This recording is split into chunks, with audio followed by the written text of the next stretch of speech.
Beleza, pessoal? Estamos começando mais um estudo aqui do livro de Tiago.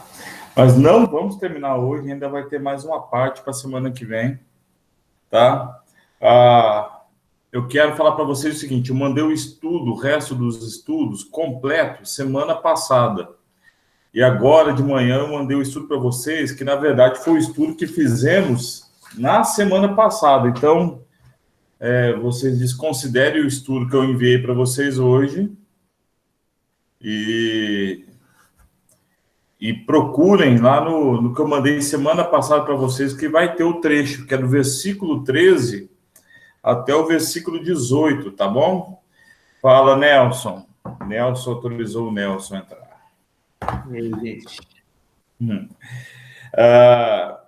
Nós vamos falar hoje a respeito de oração.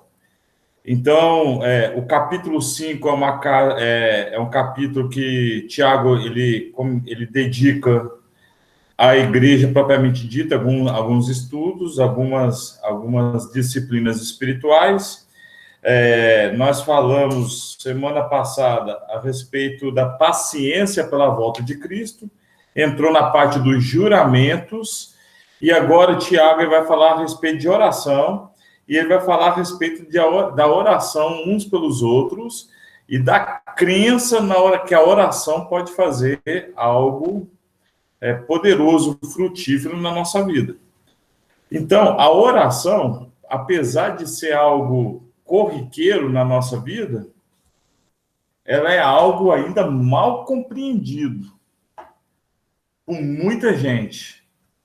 Por isso que nós falamos oração, mas a grande parte das orações é um mantra, é uma reza.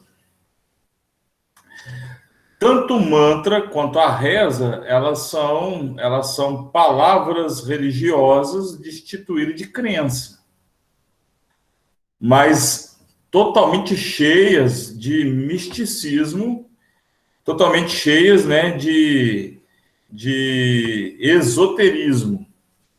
Então, por exemplo, os católicos, eles costumam passar na frente das igrejas e o que eles fazem? O sinal da cruz. Contudo, a maioria deles, eu não posso dizer todos, eu não posso ser pretensioso nesse ponto, mas a grande maioria não faz aquilo como uma mandinga, como alguém que está se protegendo, como alguém que está fazendo uma macumba, como alguém que está fazendo uma magia, mas, de fato, não acredito que aquilo tenha um poder, além do místico, de fazer algo na sua vida. Na igreja evangélica também existe isso. Nós estamos orando porque tem que orar, nós estamos orando porque tem um momento da oração. Nós dormimos, antes de dormir, nós fazemos a nossa reza, repetimos as mesmas palavras, oramos pelas mesmas coisas, pedimos para Deus proteger nossos pais, nossos irmãos, nosso namorado, nosso cachorro, e as mesmas pessoas. E parece que isso não tem um efeito prático na nossa vida, de maneira que toda vez que nós temos algum problema, e sempre nós teremos problemas, nós temos uma facilidade maior em compartilhar dos nossos problemas, das nossas angústias, das nossas aflições com o melhor amigo ou com os melhores amigos do que com Deus. E isso é interessante, essa observação, porque quando eu converso com o meu melhor amigo, eu estou fazendo nada mais do que uma oração. Porque a oração é a troca de ideias de uma parte com uma outra parte, de uma pessoa com a outra. Então, como eu tenho uma relação que é verdadeira com o meu amigo, eu compartilho com ele aquilo que me aflige, para que, de alguma forma, ele possa me ajudar, nem que seja me escutando. Então, eu só oro quando eu tenho intimidade com alguém. Eu só oro com a pessoa que eu conheço. E eu só abro o meu coração com quem eu tenho profundo relacionamento. Então, a área da oração ela revela muito daquilo que é a nossa relação com Deus, porque se nós temos uma dificuldade de abrir o nosso coração com Deus, e eu falo uma dificuldade de preguiça, se nós temos dificuldade de expor todas as coisas diante de Deus, e ainda mais de ficar quieto diante dele, para que ele fale também nessa oração, então a nossa relação com Deus talvez não seja tão profunda, e isso precisa ser avaliado constantemente na nossa vida. E outro ponto determinante na conversa, que quando eu converso com meu amigo, há um efeito de crença, porque ele está comigo, né? Na oração, na conversa com Deus, será que eu acredito na ação desse Deus sobre a minha vida perante a conversa que eu estou tendo com ele? E outra coisa, quando eu converso com amigos, eu espero uma ação conjunta também. Quer ver um terceiro viés também? Eu converso com um amigo na perspectiva de que ele ore a Deus por mim. E isso é uma visão totalmente do fariseu mesmo, que era o fariseu que levava as petições do povo até Deus, porque o povo não se achava digno de chegar até Deus. Então o fariseu é que chegava até Deus em nome do povo. O sacerdote, o mestre da lei. E muitas vezes nós não temos um ânimo para chegar até Deus, para conversar com Deus. E aí a gente pede para um amigo que talvez a gente enxergue nele uma relação maior com Deus, para que ele ore em favor de nós. Não que nós não temos que pedir aos amigos oração, para que eles peçam a Deus por nós.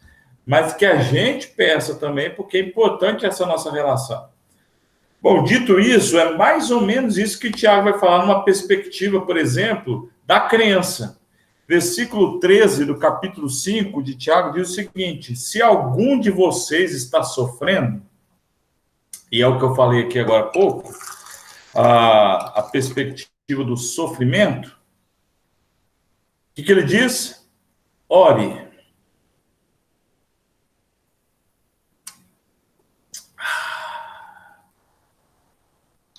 Bom demais, irmãos. Ore.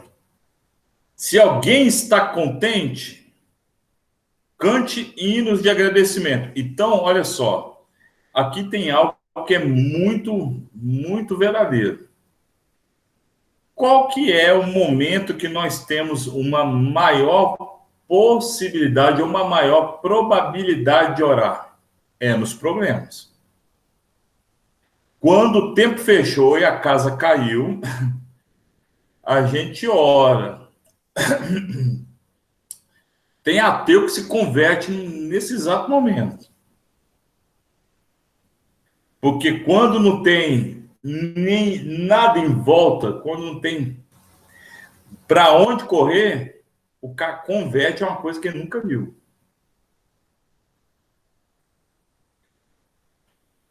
E quando a gente está alegre, aqui Tiago fala uma coisa. Já que há uma facilidade de orar quando nós estamos sofrendo, quando estiver tudo bem, quando seu coração estiver contente, seja o quê? Grato. E é interessante que ele fala, cante hinos de louvor, né? Hinos de agradecimento. E é engraçado que a gente canta mesmo quando está feliz. A gente põe música para escutar, música animada, gosta, fala tanto que o cara toca. Então, aqui é um ensinamento, irmãos. Nós precisamos buscar Deus o tempo todo e a hora que estiver tudo bem, que a gente busque a Deus em gratidão. Que seja alegre mesmo, mas a alegria ao lado de Deus, não como aqueles 10 leprosos que apenas um voltou para agradecer Jesus e os outros 9 se contentaram com o que receberam e não fizeram mais nada. Cada um seguiu sua vida como se nada tivesse acontecido, até que venha a próxima oportunidade de se desesperar e, quem sabe, buscar Deus de novo. Nós não podemos buscar Deus, irmãos, de maneira esporádica. Nós mesmos, na nossa imperfeição, nós vamos cada vez mais nos achando indignos de chegar perante Deus, toda vez que a gente só chega perante Ele, em alguns momentos. Deus não tem problema com isso, viu, meus irmãos? Deus acolhe seus filhos a hora que seus filhos chegarem até ele. Contudo, a nossa alma vai ficando, né, cada vez mais desconcertada com isso. Versículo 14. Se algum de vocês estiver doente, aí vem a questão da crença, enfermo, e enfermo de corpo, alma e espírito, doença. E a doença nos 3 escalões. Aqui fala que chame os presbíteros da igreja. E aqui o contexto de Tiago, meus irmãos, presbíteros da igreja não é os fariseus, não são os mestres da lei, não são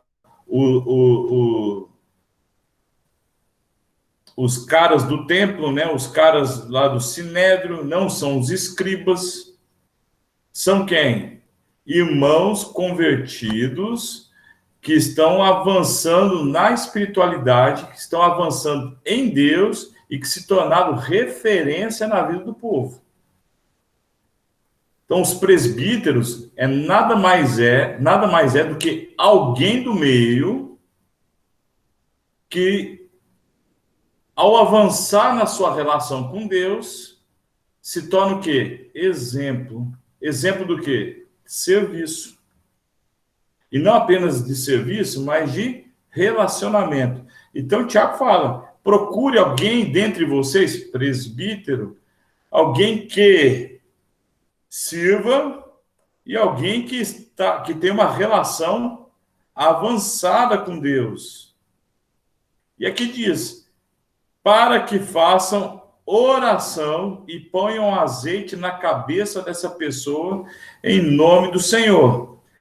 E aqui, irmãos, é entre nós.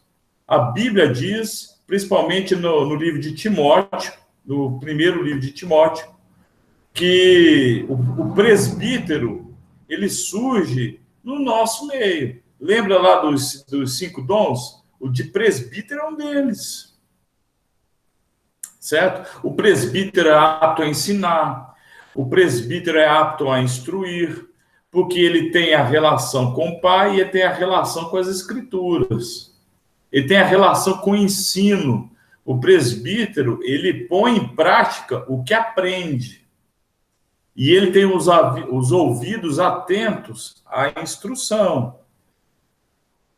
A questão do azeite, irmãos, do óleo, algo simbólico. É como se fosse um marco, ok? Não há poder sobrenatural no óleo, não há poder sobrenatural no azeite. É um marco, é algo para marcar, é algo que é um símbolo, para que você se lembre, ok?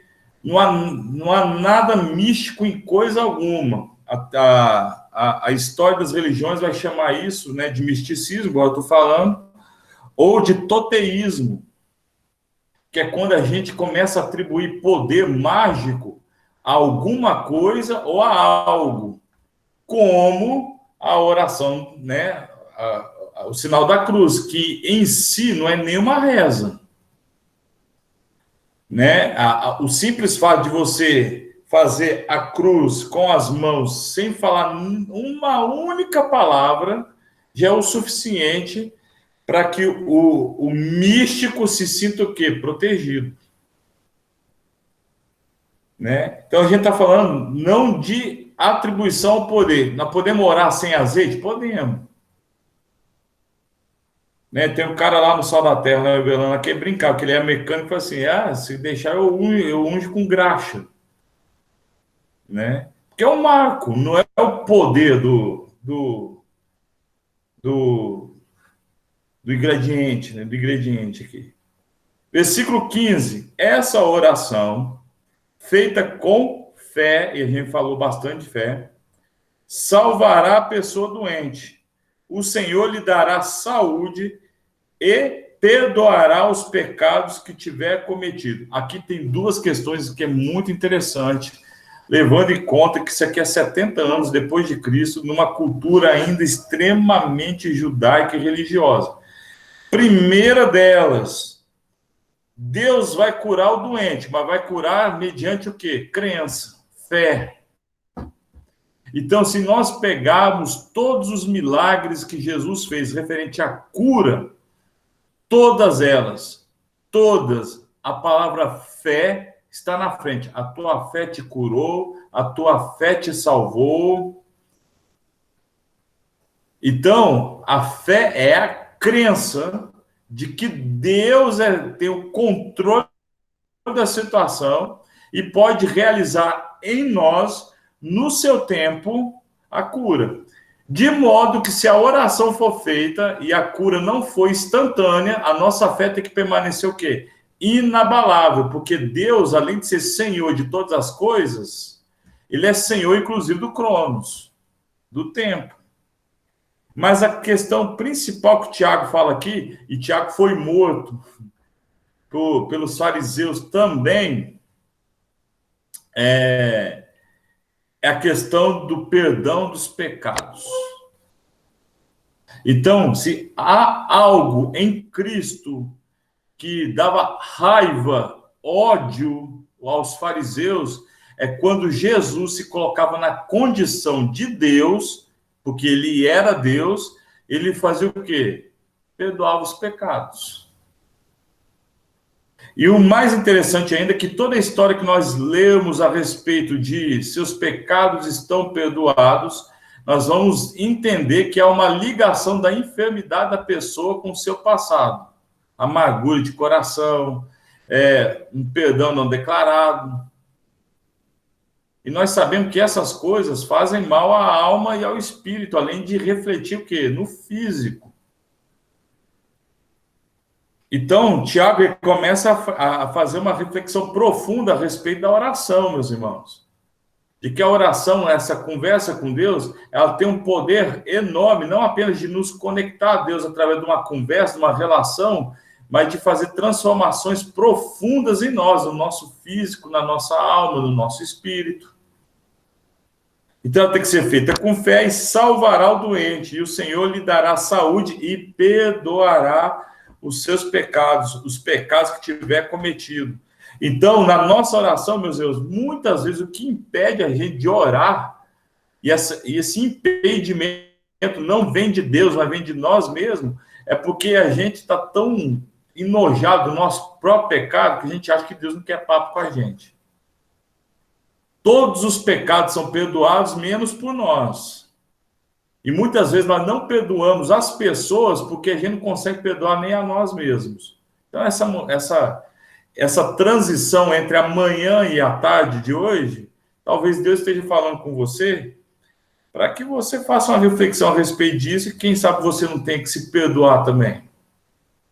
Versículo 16, portanto, confessem os seus pecados uns aos outros e façam a oração uns pelos outros. Foi o que eu falei antes. Nós temos uma facilidade de falar com o melhor amigo ou com os melhores amigos. Nós precisamos apenas colocar Deus nesse patamar ou acima desse patamar. Mas o conselho de Tiago é que a gente continue fazendo isso uns com os outros. Irmãos, confessar pecado é uma coisa extraordinária. Nós podemos confessar a Deus e está tudo certo, mas confessar com uns aos outros alivia a bagagem. Porque é isso, a gente se condena muito, a gente não se perdoa. Então, olha só, portanto, confessem seus pecados uns aos outros. 1, 2, 3, a questão da sua confiança. Jesus tinha 3 que era mais chegado que os outros lá, né? Pedro, Tiago e João. Então, até Jesus tinha lá 3 dentre 12 lá que ele confiava mais. Não é que ele confiava mais, mas que ele se abria mais. Foi o que levou. Foram esses 3 que Jesus teve histórias particulares com eles. Né? Façam oração uns pelos outros para que vocês sejam curados. E a oração de uma pessoa obediente a Deus tem muito poder. Por quê, irmãos? Por causa da relação. A gente só confia em quem a gente conhece. Então, quando a pessoa conhece muito a Deus, é porque ela conversa muito com Deus. Porque eu só conheço muito uma pessoa quando eu converso muito com ela. Eu só conheço muito cada um de vocês aqui porque eu converso com vocês. Então, quando a pessoa conversa muito com Deus, mais de Deus ela vai saber, mais de Deus ela vai entender, mais obediente ela vai ser, porque ela compreende melhor quem é Deus, e ela vai ser escutada mais também. Porque muitas das nossas orações não são respondidas, não é porque elas não são ouvidas, porque Deus ouve todas as nossas orações.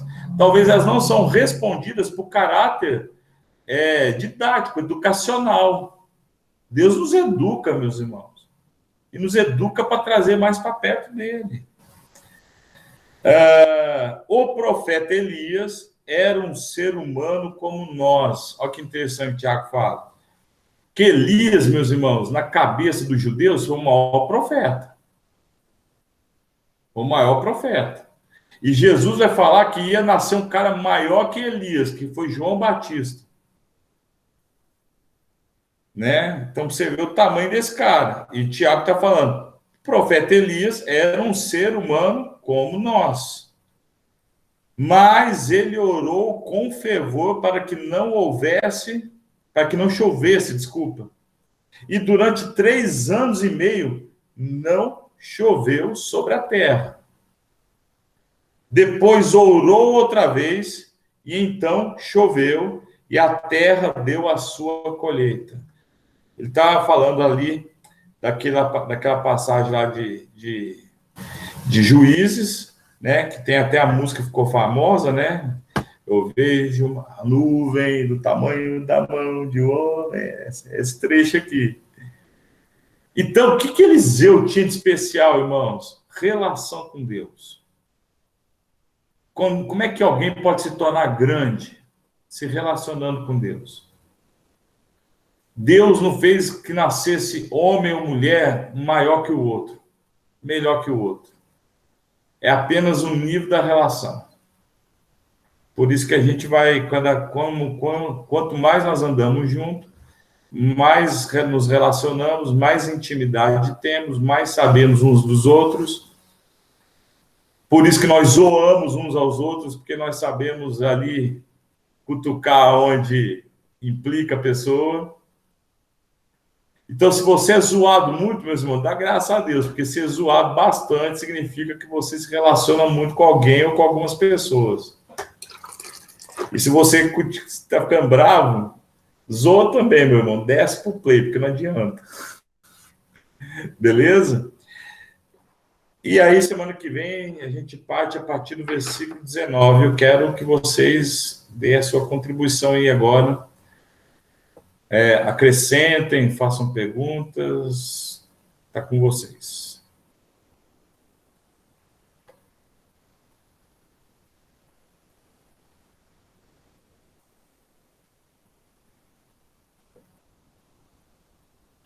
Alô, alguém? Eu? Manda bronca. Cortou tudo, mano. Não entendi, não. Manda bronca, ele falou. Ah, ficou bem explícito, cara. Ficou muito bom.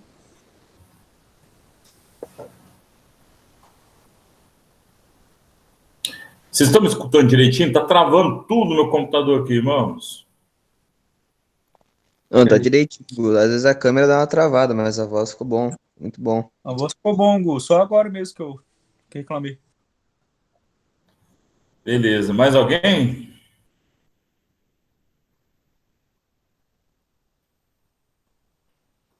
Certinho, Gu.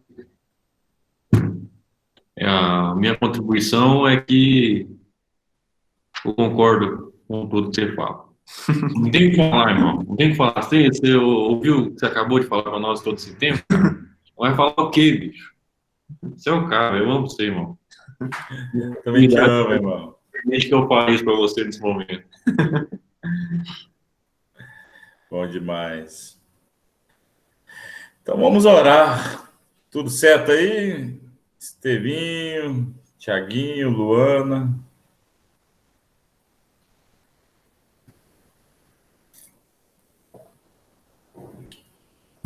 Beleza. Valeu, Luana. O Tendas tá aqui, ó. Saudade de tomar com o povo agora, né?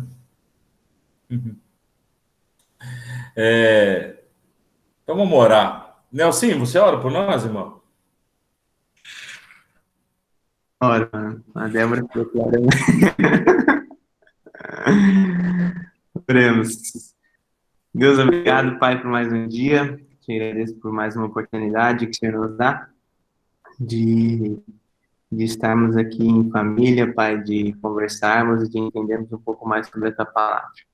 Te agradeço pela vida do Gu aí, que tem se disponibilizado e tem dedicado o seu tempo para estudar e trazer aí para a gente tudo aquilo que o Senhor tem falado com ele, que a gente possa se dedicar também, não só receber dele, mas também nos aprofundar na tua palavra, para que a gente possa entender cada dia mais a tua vontade, Pai. Em nome de Jesus, que eu oro e agradeço. Amém. Amém, galera. Valeu, Deus abençoe. Tamo junto. Amém, tamo junto, mano. Um abraço. Sábado é nóis. Abraço. É nóis. Tchau, gente. Falou. Tchau. Falou. Valeu, meus amigos. Até mais.